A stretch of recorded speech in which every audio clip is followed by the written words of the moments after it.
Good morning friends, have a nice day. आप लोग का स्वागत है यूट्यूब क्लासेस ऋषभ क्लासेस में।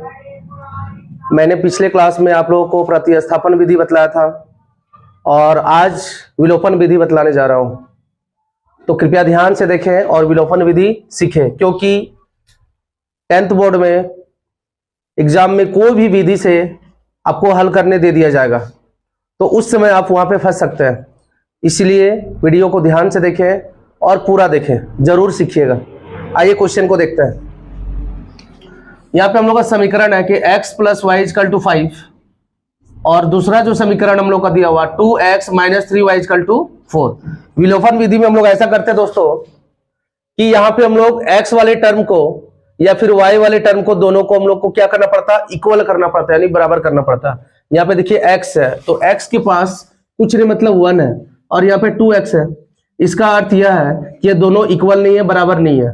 यहाँ पे देखिए y है और यहाँ पे माइनस 3y है, यानी दोनों का साइन में भी चेंजिंग है। यहाँ सेम साइन दिया हुआ प्लस और प्लस, है ना। अगर प्लस वाले साइन को हम लोग क्या करेंगे, अगर प्लस वाले साइन को लेंगे तो आगे जाके घटाना पड़ेगा।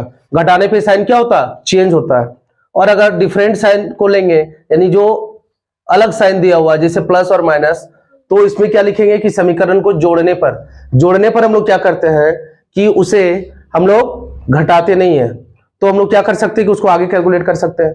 आइए देखते हैं। सबसे पहला काम हम लोग ऐसा करेंगे कि इसको समीकरण 1 और इसको समीकरण 2 मान लेंगे, है ना दोस्तों। समीकरण 1 और समीकरण 2। अब हम लोग को देखना यह है कि x वाले टर्म को हम लोग x वाले टर्म को इक्वल करेंगे, बराबर करेंगे, या फिर y वाले टर्म को। तो चलिए हम लोग x वाले टर्म को कर लेते हैं, क्योंकि ये जो टर्म है ना, ये इजी है, यानी आसान है। क्योंकि x को अगर 2 से हम लोग इंटू कर देते हैं समीकरण 1 में दोस्तों, अगर x को 2 से इंटू कर देते हैं तो ये 2x हो जाएगी, जिससे क्या होगा, आसानी से हम लोग का सॉल्व हो सकता है। तो ऐसा करते हैं, समीकरण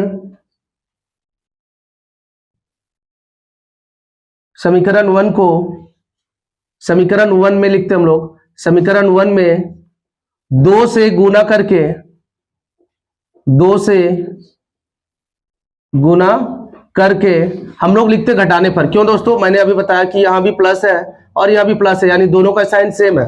दोनों का सेम अगर साइन होगा तो ये कटेगा नहीं, आगे जाके इसको चेंज करना पड़ेगा, क्योंकि हम लोग को पता है कि सेम साइन कभी कटता नहीं है ना, यानी डिफरेंट साइन ही कटता है। तो यहाँ पे प्लस है, यहाँ भी प्लस है। अगर हम लोग लिखेंगे घटाने पर तो साइन क्या होगा, चेंज होगा। जब साइन चेंज हो जाएगा तो हम लोग क्या कर सकते हैं, एक दूसरे को काट सकते हैं। इसीलिए हम लोग क्या करेंगे, यहाँ पे डायरेक्ट लिखते हैं कि समीकरण 1 में, यानी समीकरण 1 में जो है 2 से गुना करके क्या करने पर, घटाने पर। चलिए समीकरण 1 में जो है, यानी 1 में हम लोग 2 से इंटू करते हैं। 2 को अगर x से इंटू करेंगे तो क्या आएगा दोस्तों, 2x, प्लस 2 को y से करेंगे तो क्या आ जाएगा, 2y। ऐसा नहीं है कि सिर्फ x को ही 2 से करेंगे, यानी इक्वेशन में, है ना, इक्वेशन सिर्फ x का नहीं है, y का भी है और 5 का भी है। यानी अगर 2 से इंटू करेंगे तो ये तीनों को करना पड़ेगा, है ना। यानी 2 को अगर x से करेंगे तो 2x, प्लस 2 को y से करेंगे तो 2y, इजकल टू का इजकल टू हो जाएगा, और 2 को 5 से करेंगे तो आ जाएगा 10। चलिए समीकरण 2 को हम लोग टच भी नहीं किए और नहीं कुछ किए, यानी ये जैसा का वैसे हम लोग उतार लेंगे। 2x minus 3y is equal to 4। चलिए आइए अब हम लोग यहाँ पे लिखे हैं घटाने पर। तो घटाने पर लिखने पर समीकरण को क्या करना पड़ेगा, साइन को चेंज करना पड़ेगा। यानी कि यहां हम लोग का प्लस साइलेंट है, यानी छिपा हुआ, यहां भी प्लस है तो यहां होगा माइनस, यहां अगर माइनस है तो हो जाएगा प्लस, यहां भी प्लस छिपा हुआ, यानी क्या होगा, माइनस। घटाने पर साइन चेंज कर लिए। अब देखिए प्लस 2x और माइनस 2x यहाँ पे कट जाएगा, तो बचा क्या, प्लस 2y और प्लस 3y। क्योंकि साइन चेंज करने के बाद ये जो बीच वाला साइन है, इस साइन का महत्व खत्म हो जाता है, यानी प्लस 2y और प्लस 3y हो जाएगा प्लस क्या, 5y। दोनों को ऐड करेंगे, या 10 से 4 को अगर घटाते हैं, अगर 10 से 4 को घटाते हैं तो कितना बचेगा, 6। यानी कि y बराबर हम लोग बोल सकते हैं 6 और y में क्या, 5। y का मान जो है दोस्तों, y का मान हम लोग का आया 6/5, है ना। अब y का मान समीकरण 1 हो या समीकरण 2 हो, किसी में भी हम लोग पुट कर देंगे तो x का मान निकल जाएगा, है ना। तो आइए देखते हैं समीकरण 2 में पुट करते हैं, यानी कि y का मान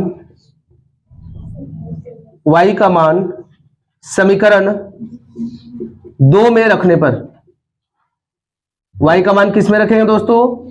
समीकरण 2 में रखने पर। देखते हैं 2 में क्या है। 2x का 2x हम लोग लिखेंगे, माइनस का माइनस, यहाँ पे 3 है तो 3 दे देंगे, बीच में होगा इनटू। अब देखिए y का मान 6/5 आया है ना, y का मान यहाँ पे y दिया हुआ, तो y का मान की जगह हम लोग को 6/5 को पुट करना, यानी 6/5। जैसे आगे बढ़ेंगे तो मिलेगा कौन? 4, है ना। अगर यहाँ पे 6 होता तो 3 का टेबल में 6 को हम लोग क्या कर सकते थे? काट सकते थे, लेकिन यहाँ पे 5 है जो कि 3 से 5 नहीं कटेगा। तो ऐसा करते इसको आगे सॉल्व करते हैं, यानी 2x का 2x माइनस, जब नहीं कटेगा तो हम लोग क्या करेंगे? 3 को 6 से इंटू करवा देंगे, यानी 3 6 जा 18, नीचे कौन है? 5, इजकल टू में कौन है? 4। अब देखिए 2x का 2x इजकल टू 4 का 4, बाय में कुछ नहीं मतलब 1 ले सकते हैं, और ये माइनस 18/5 जो है इसको हम लोग उस पर ले जाएंगे, इजकल टू के उस पर जब साइन को ले जाएंगे तो क्या होगा? साइन माइनस की जगह प्लस हो जाएगा और नंबर ज्यों का त्यों रहेगा, यानी 18/5। 2x का 2x, जब ये दोनों का एलसीएम लेंगे तो क्या आएगा? 5 आएगा। 1 का टेबल 5 कितना बार में? 5 बार में, यही 5 जाके 4 से इंटू होगा, यानी 5 4 जा 20, प्लस का प्लस। 5 का टेबल 5 कितने बार में? 1 बार में, 1 को 18 से इंटू करेंगे तो 18, यानी कि 2x इजकल टू 20 प्लस 18 कितना हो जाएगा? 38, है ना दोस्तों। 38 divided by 5, x is equal to 38 by में 5, और यहाँ पे जो इनटू में 2 है वो कहां पे आएगा? ये आ जाएगा डिवाइड में, है ना। यानी 2 का टेबल जो है 38 को कितने बार में कटवा सकते हैं? 19 बार में। x इजकल टू आया ऊपर में 19 और नीचे 5। ये हमारा आंसर है। अगर आप नए हैं तो चैनल को सब्सक्राइब जरूर करें, ताकि अगला वीडियो जैसे मैं डालूं वो आप तक जल्द से जल्द पहुंच जाए। लाइक करें, कमेंट करें। अगर आपको मेरा पढ़ाया हुआ समझ में नहीं आता या लैंग्वेज में प्रॉब्लम होता है या किसी तरह की दिक्कतें होती है तो कमेंट में जरूर बताएं। Thank you.